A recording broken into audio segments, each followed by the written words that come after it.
Welcome to this explainer. Right out of the gate today, we're tackling a massive question. Where does the true origin of progress actually come from?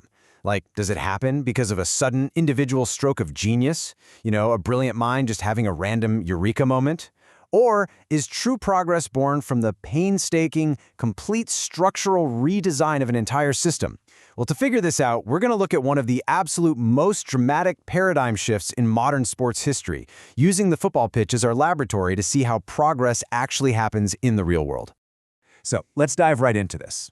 To really understand what drives progress, I need to introduce you to our rather unlikely protagonist for today. His name is Arrigo Sacchi. Now, Sacchi was a former shoe salesman from a small town in Italy. He never played professional football, he absolutely wasn't a superstar athlete, and yet somehow, in the late 1980s, this guy became the godfather of a modern paradigm shift that literally rewired how the world's most popular sport is played. And Sacchi himself perfectly captured this weird dynamic. When the critics, and there were a lot of them, dismissed him entirely just because he'd never been a pro player, he famously fired back with this brilliant line. He said, "I never realized that to become a jockey you had to be a horse first." It's a funny quote for sure, but it actually reveals something incredibly deep about progress. You see, Sacchi's outsider perspective was the exact thing that allowed him to spot the massive structural flaws in a system that everyone else, all the insiders, just blindly accepted as gospel. Okay, Section 1. The man-marking era.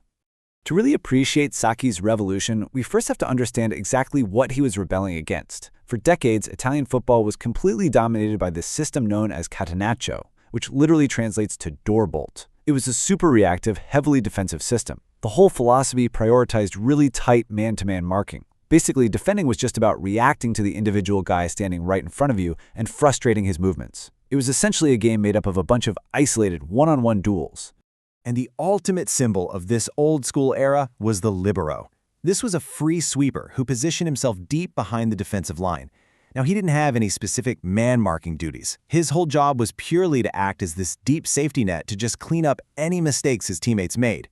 And honestly, this really highlights how that whole era relied on a deeply individualistic and highly instinct-driven approach to the game.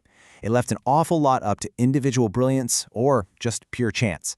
In fact, if we look at this through a sociological lens, sociologists like Richard Giulianotti have actually compared this rigid old man marking system to a Fordist factory model. Like an assembly line, right? It separated manual and intellectual labor by basically making players blindly follow a single man around the pitch, keeping their tasks super simple. Sacchi, on the other hand, was about to introduce this rational, collective post-Fordist era, where absolutely every player had to constantly read the game and adapt to their changing environment. Which brings us to Section 2, Sacchi's spatial revolution. Here is where convention gets turned completely upside down. Sacchi shifted the entire focus away from the physical ball itself and towards something totally abstract, space. To rewire his team's collective brain into this unified spatial organism, Sacchi used training methods that honestly seemed completely insane back then. He would literally have his team play full 11 versus 11 matches for hours without a football. Yeah, an invisible ball. The goal wasn't to react to a physical object, but to learn how to maintain the absolute perfect geometric distances between each other. In fact, opposing spies from Juventus once watched a Milan practice and reported back to their bosses that Sacchi had officially lost his mind. So, the real game changer here is how Sacchi completely reversed the player's reference points. Under his new system, a player's first reference was their teammate, then the ball, then the open space, and finally, way down at the bottom, the opponent. Notice how crazy that is? The actual physical opponent was now the absolute lowest priority on the pitch. You control the game by controlling the geometry of the space, not by frantically chasing a man around. True progress here meant shifting focus from the really obvious target to the entire environment itself. And this total spatial obsession proved that attacking and defending aren't actually separate phases at all. Take this concept called rest defense. It's basically the structural alignment of your offensive players to preemptively close down spaces and prevent counterattacks while they are still in the middle of attacking. You're defending while you're attacking and attacking while you're defending. They're just highly interconnected states of spatial control. It's brilliant. Moving on to Section 3, the Zonal Culture War. Now, you might already know this, but every single time you introduce a massive systemic overhaul, you're going to face fierce resistance.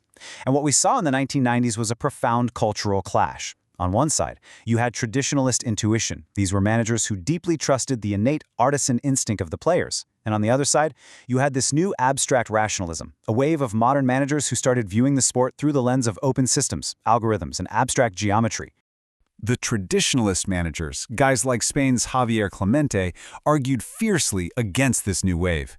They felt zonal marking completely stripped players of their individual free will. Plus, it demanded this exhausting, relentless physical conditioning. It forced established, wealthy superstars to basically go back to school and re-educate themselves as mere apprentices to a system. But maybe most threateningly of all, because Saki was never a pro himself, it directly challenged the monopoly that ex-players held as the sole, unquestioned experts of the game. This was a brutal fight for professional legitimacy. And finally, Section 4, the modern tactical synthesis. But here's the thing. Progress can't be stopped, it can only be adapted. If we trace this evolution all the way to the modern day, we see how progress actually works in practice. It doesn't just invent itself out of thin air, right? We went from the rigid formations of the 1950s to the catenaccio of the 60s, to Saki's zonal revolution in the 80s, all the way to the 2020s. And today, we're in an era of fluid hybrids. Progress simply shifts the fundamental reference points of the entire system over time, building directly upon the ashes of the old ways. Look at today's elite coaches. Think Pep Guardiola, Jurgen Klopp, or Jose Mourinho. They don't just use one rigid system anymore. They utilize these amazing hybrid elements. Like, they might use strict man marking to press high up the pitch, but then they'll turn around and exploit an opponent's man marking by using dynamic buildups, like literally dropping their goalkeeper into the passing circuit just to create numerical overloads. Hybrid, highly adaptable systems are the absolute new baseline. The Oxford philosopher Isaiah Berlin actually had a great concept for this. He divided thinkers into hedgehogs and foxes. The hedgehog knows one big thing. They have a single, grand vision. The fox, however, knows many things and adapts. Saki, he was a hedgehog. His single, relentless obsession with space completely changed the world. But the visionaries who invent progress are almost always overtaken by the pragmatic foxes, the managers who refine and adapt that initial vision just to relentlessly win. And this brings us perfectly to a famously blunt quote from one of those foxes, Jose Mourinho. He said, "In football, there are many poets, but poets don't win many titles." It really hits the nail on the head regarding the cruel irony of progress. Idealists like Saki often burn themselves out creating the revolution in the first place. But it's the adaptable foxes, those pragmatists who synthesize the old ways with the new, who actually stick around long enough to reap the rewards and hoist the trophies. Which leads us to our final big takeaway for today. Progress is just a relentless cycle. What Saki invented back then was considered completely radical. Today, it is literally the absolute basic expectation. So if revolutionary progress always inevitably becomes the new conservative baseline, what exactly is the next invisible boundary waiting to be crossed? Honestly, whether you're looking at sports, business, or technology, someone out there right now is looking at our current perfect systems and seeing a massive structural flaw. Thank you so much for joining me for this explainer. Keep your eyes wide open for that next paradigm shift, and I'll see you next time.